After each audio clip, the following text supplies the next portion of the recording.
Hi friends, welcome back to my YouTube channel Vinu Halli life ಕೋಟೆನಾಡು ಚಿತ್ರದುರ್ಗ. ನಾನು ನಿಮ್ಮ ಮನೆ ಮಗಳು. ನಾವಂತೂ ಚೆನ್ನಾಗಿದ್ದೀವಿ, ನೀವು ಚೆನ್ನಾಗಿದ್ದೀರಾ ಅಂದ್ಕೊಂಡು ಇವತ್ತಿನ ಲಾಗ್ ಸ್ಟಾರ್ಟ್ ಮಾಡೋಣ. ಇವತ್ತು ನೋಡ್ತಾ ಇರ್ಬೋದು, ನಮ್ಮ ಅಕ್ಕವ್ರದ್ದು ಮೇಕೆ ಇದಿತ್ತು. ಇದು ಒಂದು 8-10 ದಿನ ಆಗಿದೆ. ನೋಡ್ತಾ ಇರ್ಬೋದು ಮರಿ ಎಷ್ಟು ಚೆನ್ನಾಗಿ ಕ್ಯೂಟ್ ಆಗಿದೆ. ವೇದ ಪಾಪು ಅದನ್ನು ರೂಢಿ ಮಾಡ್ಕೊತ ಇದ್ದಾನೆ. ನನ್ನಿಂದೆ ಬಾ, ನನ್ನ ಮೇಕೆ ಮರಿ ಇದು ಅಂತೆಲ್ಲ ಹೇಳ್ತಾನೆ. ಇದು ಯಾರಿಗೂ ಕೊಡಲ್ಲ, ನಂದೇನೆ ಅಂತ. ನೋಡ್ತಾ ಇರ್ಬೋದು ಅವನಿಂದಿಂದೇನೆ ಎಷ್ಟು ಚೆನ್ನಾಗಿ ಹೋಗ್ತಾ ಇದೆ ಅದು ಮೇಕೆ ಮರಿ. ಇದು ಪಾಪ ಎಲ್ಲೆಲ್ಲಿ ಹೋಗ್ತಾನೋ ಅದು ಕೂಡ ಅಲ್ಲಲ್ಲೇ ಹೋಗುತ್ತೆ, ಹಂಗಾಗಿ ಆಟ ಆಡಿಸ್ತಾ ಇದ್ದಾನೆ. ಅವನಿಗೆ ಈ ಥರ ಮರಿಗಳು ಅಂದರೆ ತುಂಬ ಇಷ್ಟ. ಸಣ್ಣ ಪಟ್ಲೆ ಮರಿಗಳು ಮತ್ತು ಸಣ್ಣ ಮೇಕೆ ಮರಿ ಇದೆಲ್ಲ ಎಲ್ಲಿ ಈಜಕ್ಕೆ ಬಿಡ್ತಾನೋ ಅಂತ ಅದೊಂದು ಭಯ. ಯಾಕಂದರೆ ಚಿಕ್ಕ ಮಗು ಪಾಪು ಅಲ್ವಾ ಮೇಕೆ ಮರಿ, ಹಾಗಾಗಿ ನೋಡ್ತಾ ಇರ್ಬೋದು. ಅದ್ರ ಜೊತೆ ನಾವು ಹೆಂಗೆ ಮಾತಾಡ್ತೀವೋ ಅದ್ರ ಜೊತೆ ಅವನು ಕೂಡ ಹಾಗೆ ಮಾತಾಡ್ತಾನೆ. ಏನೋ ಚಿಕ್ಕ ಮಗು ಹತ್ರ ಮಾತಾಡಲ್ವ, ಆ ರೀತಿ ಮಾತಾಡ್ತಾನೆ ವೇದ ಪಾಪು. ಅವನಿಗಂತೂ ತುಂಬ ಅಂದರೆ ತುಂಬ ಖುಷಿ. ಬಟ್ ಹಿಡ್ಕೊಳ್ಳೋಕ್ಕೆ ಮುಟ್ಟೋಕ್ಕೆ ಬಿಡಲ್ಲ ಅವನನ್ನು. ಇನ್ನು ನಿನ್ನೆ ಮಧುರ ಬಂದುಬಿಟ್ಟು ಫಂಕ್ಷನ್ ಮುಗಿದ ಎಷ್ಟು ದಿನ ಮೂಗು ಚುಚ್ಚಿಸ್ಕೊಂಬಂದಿದ್ದು ನೋಡ್ತಾ ಇರ್ಬೋದು. ತುಂಬ ಅಂದರೆ ತುಂಬ ನೋವಾಗಿತ್ತು ಪಾಪ ಮಧುರಗೆ. ಹಾಗಾಗಿ ಅವಳನ್ನು ಕರೀಲೋ ಬೇಡವೋ ಇವತ್ತು ಪಟ್ಲಿ ಮರಿ ತೊಳೆಯೋಣ ಅಂತ. ಯಾಕಪ್ಪ ಅಂತ ಹೇಳಿದ್ರೆ ಕತ್ತರಿಸ್ಬೇಕು, ಕತ್ರಿಗೆ ಬಂದಿದೆ ನನ್ನ ಪಟ್ಲಿ ಮರಿ ಒಂದು 5. ಹಾಗಾಗಿ ಅವನು ಕತ್ತರಿಸ್ಬೇಕು ಅಂದರೆ ಅವನ್ನೆಲ್ಲ ನೀಟಾಗಿ ತೊಳಿತಾ ಇದ್ದೆ. ನನ್ನ ಕಷ್ಟ ನೋಡಲಾರ್ದೇನೆ ಪಾಪ ಬಂದಳು ಮಧುರ. ನಮ್ಮಮ್ಮನೇ ಚುಚ್ಚಿಸಿ ಕಳಿಸಿರೋವಂಥದ್ದು ಮೂಗ್ಬಟ್ಟು ಕೂಡ ಬರೀ ಬಂಗಾರದ್ದೇ ತಗೊಂಬಂದಿದ್ದಾರೆ. ಅದಾದರೆ ಚೆನ್ನಾಗಿರುತ್ತೆ. ಇವಾಗ ಬರೋ ಎಲ್ಲ ಸ್ಟೋನಿಂದೆಲ್ಲ ಎಣ್ಣೆ ಕುಡ್ದಂಗೆ ಆಗುತ್ತಲ್ಲ, ಹಂಗಾಗಿ ಬರೀ ಗೋಲ್ಡಿಂದೇ, ಬರೀ ಬಂಗಾರದ್ದೇ ಗುಂಡು ಥರ ಕೊಡಿಸಿದರೆ 1200 ರೂಪಾಯಿ ಅಂತೆ. ತುಂಬ ಚೆನ್ನಾಗಿದೆ. ಮತ್ತು ಮಧುರಗಂತೂ ಸಖತ್ತು ನೋವಾಗಿತ್ತು ಪಾಪ. ಅಷ್ಟು ಕಷ್ಟದಲ್ಲಿ ಕೂಡ ಬಂದಿದ್ದಾಳೆ. ನಮ್ಮಮ್ಮನ ಕಷ್ಟ ನೋಡೋಕ್ಕಾಗಲ್ಲ ಅಂತ ಇವಾಗ 5 ಪಟ್ಲಿ ಮರಿ ತೊಳಿಬೇಕಲ್ವ, ಹಾಗಾಗಿ ಇನ್ನು ವೇದ ಪಾಪು ಬಂದು ನಮಗೆ ಮಾತಾಡ್ಕೊಂತ ನಾನು ತೊಳೆಯೋಕ್ಕೆ ಬರಬೇಕು ಅಂತ ಅವನಿಗೆ ಆಸೆ. ಬಟ್ ನಾನು ಬೈತೀನಿ ಅಂತ ಹೇಳ್ಬಿಟ್ಟು, ಅಮ್ಮ ನಾನು ಬಂದಿದ್ರೆ ಚೆನ್ನಾಗಿರ್ತಾಯಿತ್ತು ಅಂತ ಹೇಳ್ತಾ ಇದ್ದಾನೆ. ನೋಡ್ತಾ ಇರ್ಬೋದು ಸೋಪು ಗುಂಜು ಎಲ್ಲ ಹಾಕ್ಬಿಟ್ಟು ಚೆನ್ನಾಗಿ ವಾಶ್ ಮಾಡ್ತಾ ಇದ್ದೀನಿ. ಹೋದ ವರ್ಷ ಈ ಟೈಮಲ್ಲಿ 4 ಪಟ್ಲಿ ಮರಿ ತೊಳೆದಿದ್ವಿ. ಈ ವರ್ಷ ಈ ಟೈಮಲ್ಲಿ 7 ಪಟ್ಲಿ ಮರಿ ತೊಳಿತಾ ಇದ್ದೀವಿ. ಅಂದರೆ ಅದು ಸತ್ತೋಯ್ತಲ್ಲ ಒಂದು ಚಿಕ್ಕ ಪಟ್ಲಿ ಮರಿ, ಅದನ್ನು ಬಿಟ್ಟು. ಮತ್ತು ಇನ್ನೂ ಒಂದು ಕೂಡ ಇದೆ ದೇವರಿಂದಲ್ವ, ಅದು ದೊಡ್ಡದು, ಅದನ್ನೇನು ತೊಳಿತಾ ಇಲ್ಲ. ಇವಾಗ ಒಂದೂವರೆ ತಿಂಗಳೇನೋ ಆಗಿದೆ ಅದನ್ನು ಕತ್ತರಿಸಿ, ಹಾಗಾಗಿ ಅದನ್ನೇನು ತೊಳಿತಾ ಇಲ್ಲ. ಇವಾಗ ನೋಡ್ತಾ ಇರ್ಬೋದು ಇದಂತೂ ಸಖತ್ ಎಗರಾಡ್ತಾ ಇದೆ. ಇದನ್ನು ಹಿಡ್ದಿದ್ದು ಬೇಡ ಪಾಪ. ಮಧುರಾಗೆ ಮೂಗು ಚುಚ್ಚಿಸ್ಕೊಂಡು ಬಂದಿರೋ ನೋವು ಬೇರೆ ಇದೆ. ನಮ್ಮಮ್ಮ ಬೇರೆ ಫೋನ್ ಮಾಡಿ ಅವಳನ್ನ ಏನು ಕೆಲಸಕ್ಕೂ ಇಡಬೇಡ ಮಧುರನ ಅಂತ ಹೇಳ್ತಾ ಇದ್ದಾರೆ. ಸರಿ ಅಮ್ಮ, ಏನು ಕೆಲಸಕ್ಕೆ ಇಟ್ಟಿಲ್ಲ ಅಂತ 2 ಸರಿ ಹೇಳಿದ್ದೀನಿ. ತುಂಬ ಇಷ್ಟ ನಮ್ಮಮ್ಮನಿಗೆ ಮಧುರ ಅಂದರೆ. ಇನ್ನೂ ಊಟ ಸಹ ಮಾಡಿಲ್ಲ, ಅಷ್ಟು ಕಷ್ಟದಿಂದ ತೊಳಿತಾ ಇದ್ದೀವಿ. ಯಾಕಂದರೆ ಈ ಟೈಮಲ್ಲಿ ಕರೆಂಟ್ ಬರುತ್ತೆ ಅಂತ ಗೊತ್ತಿಲ್ಲ. ಸ್ವಲ್ಪ ಮಳೆ ಬಂದಿರೋದ್ರಿಂದ ಕರೆಂಟು ಎನಿ ಟೈಮ್ ಕೊಟ್ಬಿಟ್ಟಿದ್ದಾರೆ. ಮತ್ತು ಯಾವಾಗ ಹೋಗುತ್ತೋ ಗೊತ್ತಿಲ್ಲ, ಕರೆಂಟು ಟ್ರಬಲ್ ಬೇರೆ ಇರುತ್ತೆ. ನಿನ್ನೆ ನೈಟ್ ಮಳೆ ಬಂದಿರೋದ್ರಿಂದ, ಹಾಗಾಗಿ ಬೆಳಿಗ್ಗೆ ಒಂದು 8 ಗಂಟೆಗೆ ಸ್ಟಾರ್ಟ್ ಮಾಡ್ಕೊಂಡಿದ್ದೀನಿ. ಇನ್ನು ಅಡುಗೆ ಕೆಲಸ ಎಲ್ಲ ಪಾಪ ಮಧುರನೇ ಎಲ್ಲನೂ ಮಾಡಿದ್ಲು. ಸ್ವಲ್ಪ ಹಂಗೆ ಬಿಸಿಲು ಸ್ಟಾರ್ಟ್ ಆಗಿದೆಯಲ್ಲ, ಹಾಗಾಗಿ ತೊಳಿತಾ ಇದ್ದೀವಿ. ಪಟ್ಲಿ ಮರಿ ಎಲ್ಲ ತೊಳೆದ್ಬಿಟ್ಟು ನಾನು ಕೂಡ ಸ್ನಾನ ಮಾಡಿ ಪೂಜೆ ಎಲ್ಲ ಮಾಡೋಕೊಳ್ಳೋ ಅಂಥದ್ದು. ಇದು ಶುಕ್ರವಾರದ ವಿಡಿಯೋ ಆಗಿರುತ್ತೆ. ಸಖತ್ ಎಗರಾಡ್ತಾ ಇದ್ದಾವೆ ಮಾತ್ರ. ಇನ್ನು ಕಟಿಂಗು ಕೂಡ ಮಾಡಿಸ್ಬೇಕು ಇವಕ್ಕೆ. ನೆಕ್ಸ್ಟು ಇವಾಗ ಭಾನುವಾರ ಬರ್ತಾರೆ ಅನಿಸುತ್ತೆ. ಇವತ್ತು ಶುಕ್ರವಾರ ಆಗಿರೋದ್ರಿಂದ ಭಾನುವಾರ ಬಂದುಬಿಟ್ಟು ಕಟಿಂಗ್ ಮಾಡ್ತಾರೆ. ಇನ್ನು ಇವಾಗ ಬಂದುಬಿಟ್ಟು ಇನ್ನೊಂದು ಪಟ್ಲಿ ಮರಿನ ಹೇಳ್ಕೊಂಡು ಬಂದ್ವಿ. ಪಾಪ ಮಧುರನ್ನ ನೆನೆಸ್ಕೊಂಡ್ರೆ ತುಂಬ ಅಂದರೆ ತುಂಬ ಬೇಜಾರಾಗುತ್ತೆ. ಯಾಕಪ್ಪ ಅಂತ ಹೇಳಿದರೆ ಅಷ್ಟು ನೋವಿನಲ್ಲೂ ನಮ್ಮ ಅಮ್ಮಂಗೆ ಕಷ್ಟ ಆಗಬಾರ್ದು ಅಂತ ಇರಲ್ಲ. ಹಂಗಾಗಿ ನನ್ನ ಮಗಳ ಮೇಲೆ ಇನ್ನೂ ಸ್ವಲ್ಪ ನನಗೆ ಪ್ರೀತಿ ಇವತ್ತು ಜಾಸ್ತಿ ಆಯಿತು ಅಂತ ಅಂದ್ಕೊತೀನಿ. ಇನ್ನು ಈ ವಿಡಿಯೋ ಬಂದುಬಿಟ್ಟು 15 ದಿನ ಮುಂಚೆ ಮಾಡಿರೋಂಥ ವಿಡಿಯೋ. ಎಲ್ಲ ವಿಡಿಯೋಗಳೂ ಅಷ್ಟೇ. ಇವಾಗ ಈ ಟೈಮಲ್ಲಿ ಇವತ್ತಿನ ದಿನ ಮಧುರ ಇಲ್ಲ, ಆಲ್ರೆಡಿ ಹಾಸ್ಟೆಲಲ್ಲಿದ್ದಾಳೆ. ಇನ್ನು ನೋಡ್ತಾ ಇರ್ಬೋದು ಇದು ಸ್ವಲ್ಪ ಅದಕ್ಕಿಂತಲೂ ದೊಡ್ಡ ಪಟ್ಲಿ ಆಗಿರೋದ್ರಿಂದ ಹೆಂಗೆ ಮಾಡ್ತಾ ಇದೆ ಅಂತ. ವೇದ ಪಾಪು ದೂರದಿಂದನೇ ನೋಡಿ ಫುಲ್ ಖುಷಿ ಪಡ್ತಾ ಇದ್ದಾನೆ. ಅಮ್ಮ ನಾನು ಬರ್ತೀನಿ, ನಾನು ಚೊಂಬ್ ತಗೊಳ್ತೀನಿ ಅಂತ. ನೋಡ್ತಾ ಇರ್ಬೋದು ಇದಂತೂ ಸಖತ್ತು ಸಗಣಿ ಎಲ್ಲ ಮೆತ್ತಿಸ್ಕೊಂಡ್ಬಿಟ್ಟಿದೆ. ಇದನ್ನು ತೊಳೆದಿದ್ದು ಇನ್ನೂ ಕಷ್ಟ ಆಯಿತು. ಹಿಂಗೆ ಒಂದೊಂದೇ ಎಲ್ಲನೂ ತೊಳೆದೆ. ಇವಾಗಂತೂ ಸಖತ್ ಹೊಟ್ಟೆ ಹಶ್ವಾಗ್ತಾ ಇದೆ.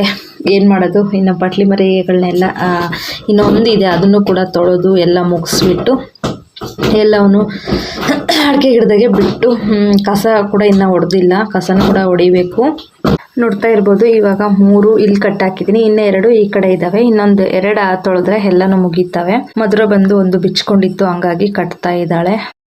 ಇನ್ನು ಈ ಕಡೆನೂ ಕೂಡ ಎರಡನ್ನೂ ತೊಳೆದಿದ್ದಾಯಿತು. ಇನ್ನು ಇವನ್ನೆಲ್ಲ ತಗೊಂಡೋಗ್ಬಿಟ್ಟು ಅಡಿಕೆ ಗಿಡದಲ್ಲಿ ಮರಕ್ಕೆ ಕಟ್ಟಬೇಕು. ಒಂದೊಂದು ಮರಕ್ಕೆ ಇಲ್ಲಪ್ಪ ಇರ್ತವೆ ಅಂತ ಹೇಳಿದ್ರೆ ಒಂದು 3 ಕಟ್ಟು ಹಾಕೋದು 3 ಬಿಡೋದು, ಈ ಥರ ಮಾಡಬೇಕು. ಹೊಟ್ಟೆ ನೋಡಿದರೆ ತುಂಬ ಹಸಿವಾಗ್ತಾ ಇದೆ. ಇನ್ನು ಇವತ್ತು ಶುಕ್ರವಾರ ಆಗಿರೋದ್ರಿಂದ ಮದುವೆಗೂ ಪಾಪ ಕೆಲಸ ಇರುತ್ತೆ ಮನೆಯಲ್ಲಿ, ನೆಲಾಕರಣೆ ಎಲ್ಲ ಮಾಡೋದು, ಪೂಜೆ ಸಾಮಾನು ಏನಾದರೂ ಸ್ವಲ್ಪ ತೊಳೆಯೋದು ಈ ಥರ ಎಲ್ಲ ಕೂಡ ಹೆಲ್ಪ್ ಮಾಡ್ತಾಳೆ. ಅವಳು ಹೋಗೋವರೆಗೂ ತುಂಬ ಆರಾಮು. ನನಗೂ ಕೂಡ ಮಾಡಬೇಕು ಅವಳ ಜೊತೆ ಏನಾದರೂ ಅಡುಗೆ ಕೆಲಸಕ್ಕೆ ಹೆಲ್ಪ್ ಮಾಡೋದು ಅದೆಲ್ಲ ಮಾಡ್ತಾ ಇರ್ತೀನಿ. ಬಟ್ ಅಡುಗೆ ಮಾತ್ರ ಏನೂ ಮಾಡಲ್ಲ, ಯಾಕಂದರೆ ಅವಳು ಕೂಡ ಕಲಿಯಬೇಕಲ್ವಾ. ಹಂಗಾಗಿ ಇನ್ನು ನೋಡ್ತಾ ಇರ್ಬೋದು ಪಟ್ಲಿ ಮರಿಗಳು. ಇಷ್ಟು ದಿನ ಹಸಿ ಮೇವು ಒಂಚೂರು ಹಾಕಿಲ್ಲ, ಇವಾಗ ಸಿಕ್ಕಿದ ತಕ್ಷಣ ಓಡ್ತಾ ಇದ್ದಾವೆ ಸುಮ್ಮನೆ. ಹಂಗಾಗಿ ಏನಾದರೂ ಮಾಡ್ಕೊಂಡೆ ಅಂತ ಹೇಳ್ಬಿಟ್ಟು ಕಟ್ ಹಾಕ್ತಾ ಇದ್ದೀನಿ. ನಮ್ಮ ಮನೆಯವ್ರಂತೂ ಬೈತಾರೆ, ಹಸಿ ಮೇವು ಹಾಕ್ಬಾರ್ದು, ಬರೀ ಒಣಮೇವು ಹಾಕಿ ಮೇಯಿಸ್ಬೇಕು ಅಂತ. ಏನೂ ಆಗಲ್ಲ ತಗೊಳ್ರಿ ಅಂತ ಹೇಳಿ ಕಳಿಸಿದ್ದೀನಿ. ಇನ್ನು ನಾನು ಪಟ್ಲಿ ಮರಿ ತೊಳಿತೀನಿ ಅಂತ ಅವ್ರಿಗೇನು ಹೇಳಿಲ್ಲ ಕೇಳಿಲ್ಲ, ನಾನೇ ತೊಳಿತಾ ಇದ್ದೀನಿ. ಏನಂತಾರೋ ಏನೋ ಗೊತ್ತಿಲ್ಲ. ಇನ್ನು ನಾನು ಕೈ ಬಿಟ್ಟ ತಕ್ಷಣ ಇವಂತೂ ನನ್ನನ್ನು ಒಂದು ಓಡಾಡ್ಸಿದ್ವು, ಅಂದರೆ ಹಂಗಿಂಗಲ್ಲ, ಸುಮ್ಮನೆ ಸುತ್ತ ಹೊಡೆದ್ಬಿಟ್ವು. ಇನ್ನು ಈ ಪಟ್ಲಿ ಮರಿ ಸಾಕೋದು ಅಂದರೆ ಅಷ್ಟು ಸುಲಭದ ಕೆಲಸ ಅಲ್ಲ. ಇನ್ನು ಪಟ್ಲಿ ಮರಿಗಳನ್ನೆಲ್ಲ ಕಟ್ಬಿಟ್ಟು ಈ ಥರ ಸಗಣಿ ಕಸ ಎಲ್ಲ ಹೊಡೆದ್ಬಿಟ್ಟು ತುಂಬಾಕ್ತಾ ಇದ್ದೀನಿ, ನೋಡ್ತಾ ಇರ್ಬೋದು. ಇನ್ನು ಈ ಕೆಲಸ ಆದ ತಕ್ಷಣ ಅಮ್ಮ ಫಸ್ಟ್ ಸ್ನಾನ ಮಾಡು, ಊಟ ಮಾಡು ಅಂತ ಮಧುರ ಹೇಳ್ತಾ ಇದ್ದಾಳೆ. ಸರಿನಮ್ಮ ಅಂತ ಹೇಳಿದೆ. ಪಾಪ ಅವಳಲ್ಲಿ ನೀರು ಕೂಡ ಕಾಯಿಸಿದ್ಲು, ಸ್ನಾನನೂ ಕೂಡ ಮಾಡಿದೆ. ತುಂಬ ಅಂದರೆ ತುಂಬ ಸುಸ್ತು ಕಾಣಿಸ್ತಾ ಇದೆ, ಹೇಗೋ ಗೊತ್ತಿಲ್ಲ. ಏನು ಮಹಾ ಕೆಲಸ ಏನು ಮಾಡಿಲ್ಲ, ಆದ್ರೂ ಕೂಡ ತುಂಬ ಸುಸ್ತಾಗ್ತಾ ಇದೆ. ಇನ್ನು ಪಟ್ಲಿ ಮರಿಗಳನ್ನೆಲ್ಲ ಒಳಗಡೆ ಕೂಡಿದ್ದೀನಿ, ಬಿಸಿಲಿಗೆಲ್ಲ ಒಣಗಿಸಿದ್ದಾದ ನಂತರ. ಇನ್ನು ಸಂಜೆಯಿಂದ ಲಾಗ್ ಸ್ಟಾರ್ಟ್ ಮಾಡಿದ್ದೀನಿ. ಇವಾಗ ಹೂವು ಕುತ್ಕೊಳ್ಳೋಕ್ಕೆ ಅಂತ ಹೇಳಿ ಬಂದಿದ್ದೀನಿ. ನೋಡ್ತಾ ಇರ್ಬೋದು ನಮ್ಮ ಗುಲಾಬಿ ಗಿಡ ಕಡ್ದಿದ್ವಿ. ಇವಾಗ ಒಂದು 15 ದಿನ 20 ದಿನ ಆಯಿತು ಅನಿಸುತ್ತೆ. ಅಷ್ಟೊಂದು ಚೆನ್ನಾಗಿ ಬಿಡ್ತಾ ಇದ್ದಿಲ್ಲ ಸ್ಟಾರ್ಟಿಂಗು. ಕಡಿದ್ಮೇಲೆ ಇನ್ನೂ ಚೆನ್ನಾಗಿ ಹೂವು ಬಿಡೋಕ್ಕೆ ಸ್ಟಾರ್ಟ್ ಆಗಿದೆ. ಇದೊಂಥರ ದೊಡ್ಡ ಮರ ಥರನೇ ಹಬ್ಕೊಂಡ್ಬಿಟ್ಟಿದೆ. ಇನ್ನು ನೋಡ್ತಾ ಇರ್ಬೋದು ಕರಿಮಣಿ ಸರ ಹಾಕ್ಕೊಂಡಿದ್ದೀನಿ, ಹೆಂಗೆ ಕಾಣಿಸ್ತಾ ಇದೆ ಅಂತ ಕಮೆಂಟ್ ಮಾಡಿ. ನನಗಂತೂ ಇದೇನೇ ತುಂಬ ಇಷ್ಟ ಆಗಿದೆ. ಇನ್ನು ಇದಕ್ಕಿನ್ನೊಂದು ತಾಳಿ ತಗೊಂಡ್ಬಿಟ್ಟು ಇದೇ ಥರ ಡೈಲಿ ಹಾಕ್ಕೊಳ್ಳೋಕೆ ಚೆನ್ನಾಗಿರುತ್ತೆ ಅಂತ ಇದ್ದೀನಿ. ಇನ್ನು ಯಾವುದೋ ಒಂಥರ ಬಳ್ಳಿ ಕೂಡ ಹಬ್ಬಿತ್ತು, ಹಂಗಾಗಿ ಅದನ್ನೆಲ್ಲ ಕಿತ್ತು ಬಿಸಾಡಿದೆ. ನೋಡ್ತಾ ಇರ್ಬೋದು ಎಷ್ಟು ಹೂವು ಬಿಟ್ಟಿದೆ ಅಂತ. ಇನ್ನೂ ಕೂಡ ಜಾಸ್ತಿನೇ ಹೂವು ಬಿಟ್ಟಿತ್ತು. ಇನ್ನು ಇಲ್ಲೇ ಎಲ್ಲ ಪಕ್ಕದಲ್ಲೆಲ್ಲ ಕಿತ್ಕೊಳ್ತಾರಲ್ವ, ಅವರು ಕಿತ್ಕೊಂಡು ನನಗೆ ಅಂತ ಇಷ್ಟು ಹೂವು ಉಳಿಸಿದ್ದಾರೆ. ಇನ್ನು ಅಂದಿದ್ರೆ ಇನ್ನೂ ಜಾಸ್ತಿ ಇರ್ತಾಯಿತ್ತು. ನೋಡ್ತಾ ಇರೋದು ಎಷ್ಟು ಚೆನ್ನಾಗಿ, ಇನ್ನು ವರ್ಷಕ್ಕಿಂತಲೂ ವರ್ಷ ಜಾಸ್ತಿನೇ ಹೂವು ಬಿಡ್ತಾ ಇದೆ. ಸ್ಟಾರ್ಟಿಂಗು ಮೋಸ್ಟ್ಲಿ ನಾನು ಈ ವಿಡಿಯೋ ಸ್ಟಾರ್ಟ್ ಮಾಡೋದಕ್ಕಿಂತಲೂ ಯೂಟ್ಯೂಬ್ ಸ್ಟಾರ್ಟ್ ಮಾಡೋದಕ್ಕಿಂತಲೂ ಮುಂಚೆ ಹಾಕಿರೋವಂಥ ಗಿಡ ಏನಲ್ಲ, ಅದೇ ವರ್ಷದಲ್ಲಿ ಹಾಕಿರೋಂಥ ಗಿಡ ಅನಿಸುತ್ತೆ. ನೋಡ್ತಾ ಇರ್ಬೋದು ಎಷ್ಟು ಚೆನ್ನಾಗಿ ಹೂವು ಬಿಡ್ತಾ ಇದೆ. ನಮ್ಮ ಅಂಗಡಿ ಮಾಡಿದ್ವಲ್ಲ ಆವಾಗಲಿಂದ ಅದೇ ವರ್ಷನೇ ಹಾಕಿರೋ ಅಂಥದ್ದು. ಇವಾಗ 2-2.5 ವರ್ಷ ಆಗಿದೆ.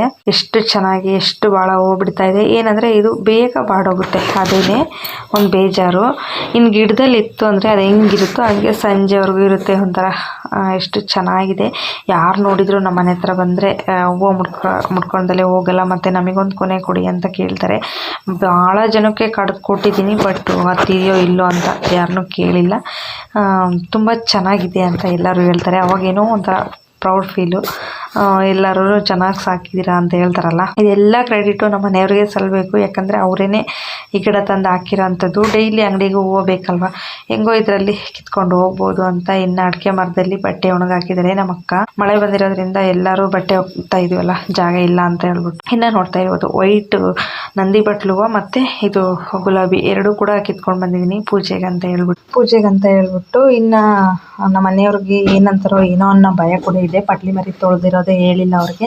ಇವಾಗ ತೊಳಿವಂತೆ, ಆಮೇಲೆ ತೊಳಿವಂತೆ, ಹಂಗೆ ಹಿಂಗೆ ಅಂತ ಹೇಳ್ತಾರೆ. ನಾನಿದ್ದಾಗ ತೊಳಿವಂತೆ ಅಂತ, ಹಾಗಾಗಿ ಅವ್ರಿಗೇನು ಹೇಳಿಲ್ಲ.